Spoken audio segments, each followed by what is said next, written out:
சீராக்கின் ஞானம். அதிகாரம் 2. ஆண்டவரிடம் பற்றுறுதி. குழந்தாய், ஆண்டவருக்கு பணிபுரிய நீ முன்வந்தால் சோதனைகளை எதிர்கொள்ள முன்னேற்பாடு செய்து கொள். உள்ளத்தில் உண்மையுள்ளவனாயிரு, உறுதியாயிரு.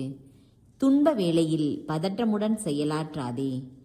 ஆண்டவரை சிக்கென பிடித்துக்கொள், அவரை விட்டு விலகி செல்லாதே. உன் வாழ்க்கையின் முடிவில் வளமை அடைவாய்.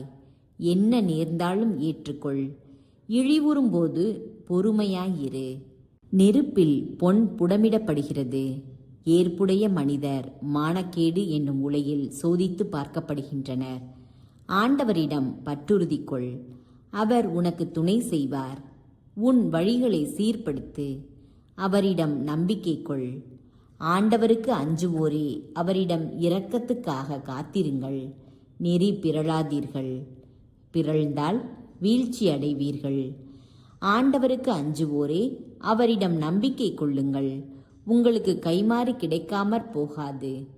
ஆண்டவருக்கு அஞ்சுவோரே, நல்லவை மீது நம்பிக்கை கொள்ளுங்கள். நிலையான மகிழ்ச்சியையும் இரக்கத்தையும் எதிர்நோக்கி இருங்கள். முந்தைய தலைமுறைகளை எண்ணி பாருங்கள். ஆண்டவரிடம் பற்றுறுதி கொண்டிருந்தோருள் ஏமாற்றம் அடைந்தவர் யார்? அவருக்கு அஞ்சி நடந்தோருள் கைவிடப்பட்டவர் யார்? அவரை மன்றாடினோருள் புறக்கணிக்கப்பட்டவர் யார்? ஆண்டவர் பரிவும் இரக்கமும் உள்ளவர், பாவங்களை மன்னிப்பவர், துன்ப வேளையில் காப்பாற்றுகிறவர். கோழை நெஞ்சத்தவர்க்கும் ஆற்றலற்ற கையருக்கும் இரட்டை வேடமிடும் பாவிகளுக்கும் ஐயோ கேடு வரும். உறுதியற்ற உள்ளத்தவர்க்கும் ஐயோ கேடு வரும்.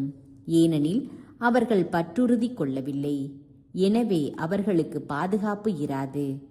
தளர்ச்சி அடைந்தோரே, உங்களுக்கும் ஐயோ கேடு வரும். ஆண்டவர் உங்களை சந்திக்க வரும்போது என்ன செய்வீர்கள்?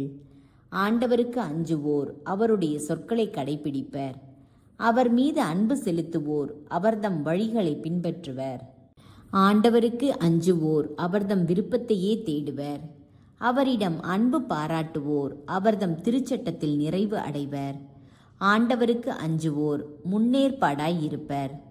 அவர் திருமுன் தங்களை தாழ்த்திக் கொள்வர். ஆண்டவரின் கைகளில் நாம் விழுவோம், மனிதரின் கைகளில் விழமாட்டோம். ஏனெனில் அவரது பெருமையைப் போன்று அவர்தம் இரக்கமும் சிறந்தது என அவர்கள் சொல்லிக் கொள்வார்கள்.